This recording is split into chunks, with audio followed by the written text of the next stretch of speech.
Ya baik, Assalamualaikum warahmatullahi wabarakatuh. Alhamdulillah wa syukurillah, puji syukur kita kepada Allah Subhanahu wa taala. Allah masih berikan nikmat kepada kita bersama.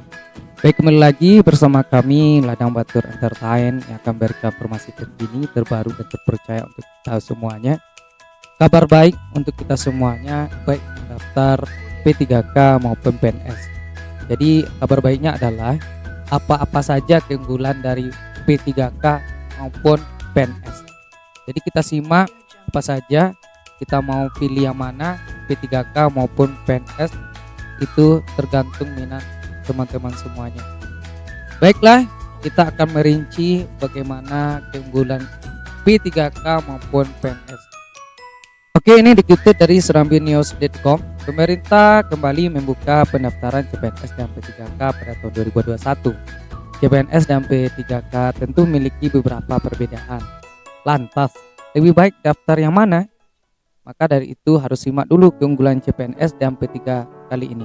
Simak video ini sampai selesai teman-teman. Jadi ada beberapa keunggulan ya. Kita simak dulu yang P3K. Jadi P3K ternyata memiliki beberapa keunggulan dibandingkan CPNS 2021. Ini merupakan kabar baik bagi mereka yang usianya sudah lewat untuk mengikuti CPNS tahun 2021. Ya, sebelumnya sudah banyak kita ketahui bahwa satu-satunya kekurangan P3K adalah tidak adanya uang pensiun serta kontraknya yang dievaluasi setiap 1-5 tahun sekali. Jadi keunggulannya dari CPNS tahun 2021 teman-teman, ini di P3K itu bisa mengikuti oleh usia pensiun ya, sampai usianya yang akan pensiun, yaitu usia yang 60 tahun bisa mengikuti P3K. Berbeda dengan CPNS. Kalau CPNS batas usia itu sampai 35. Kalau lewat dari 35 itu tidak dibolehkan untuk mengikuti tes CPNS 2021.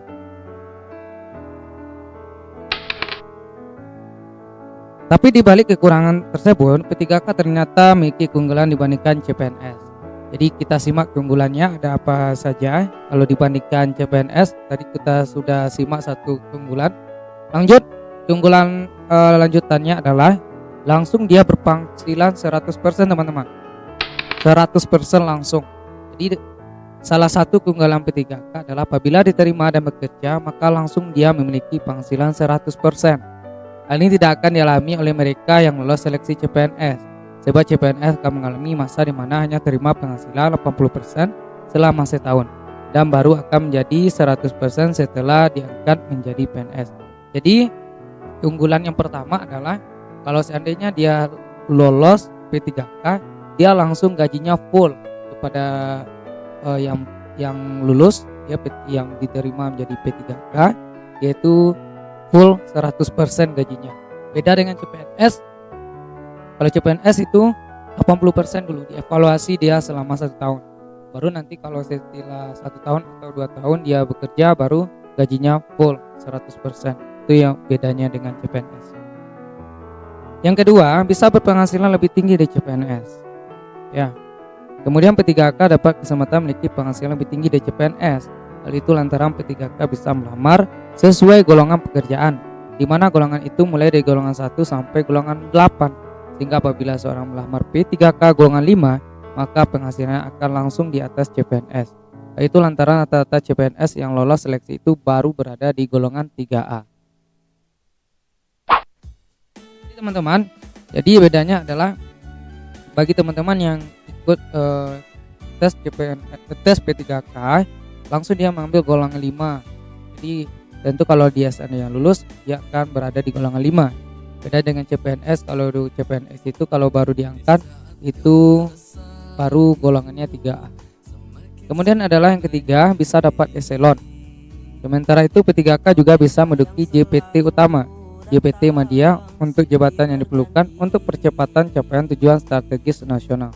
Ya, jadi bisa dapat eselon. Kemudian tadi kita sudah lihat keunggulan dari P3K. Jadi saat ini lalu apa saja keunggulan CPNS? Ya, jadi bedanya dengan P3K adalah dapat pensiun. Jadi CPNS sudah pasti memperoleh pensiun, tetapi P3K tidak memiliki P3K. Tidak memiliki pensiun maksudnya. Kan tapi jangan khawatir teman-teman yang akan mengikuti P3K, nanti akan ada jaminan hari tua.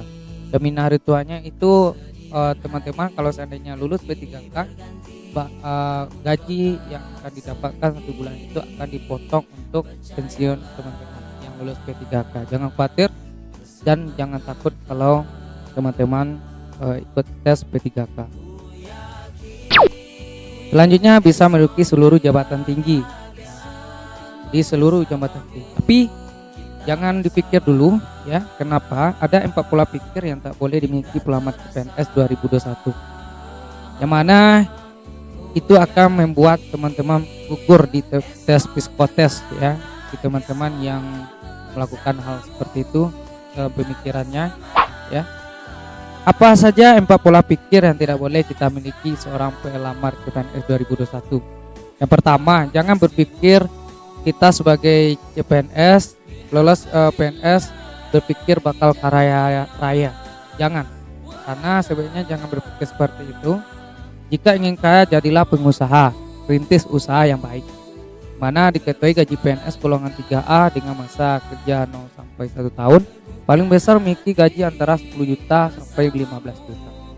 Itu pun hanya PNS tertentu, PNS calon hakim, Pemprov DKI Jakarta, Pemprov Kalimantan Timur, dan Pemprov Jawa Timur serta Riau.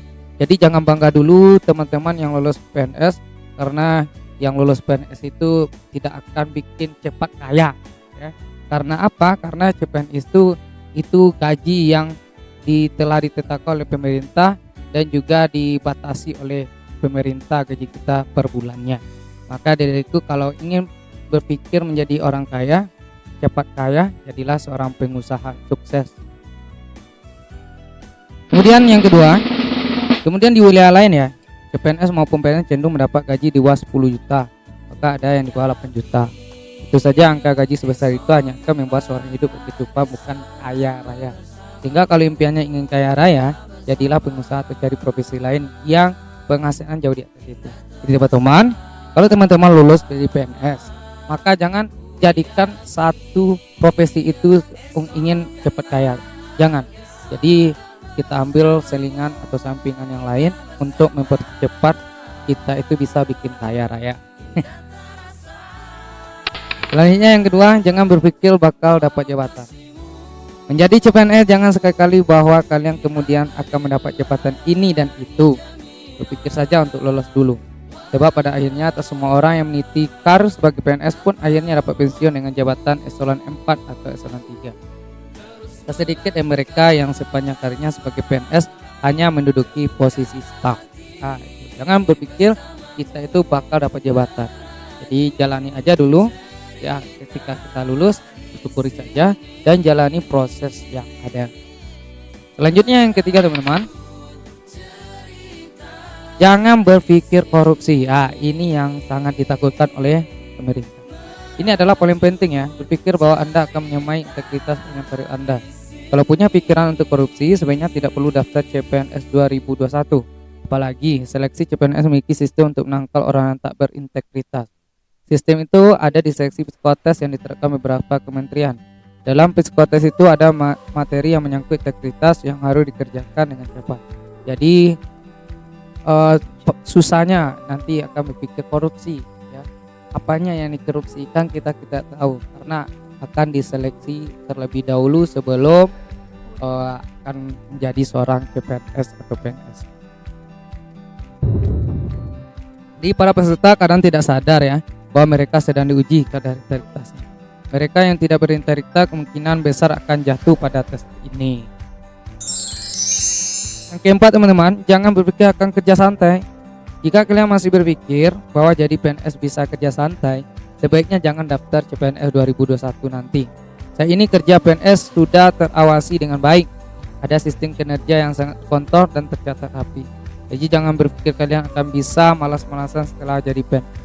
Jadi teman-teman, kalau seorang PNS itu jangan anggap pekerjaan itu enteng ya, jangan anggap pekerjaan itu santai saja. Akan tapi pekerjaan ini tentu mencerdaskan anak bangsa. Tentu perlu kita bagaimana menjadikan anak-anak tersebut menjadi anak-anak yang sukses ke depannya, anak-anak yang bisa nanti mencapai cita-citanya dan kemudian segala administrasi nanti akan diawasi oleh pemerintah. Gitu. Jadi jangan berpikir pekerjaan jadi seorang PNS itu gampang sekali atau pekerjaan yang santai.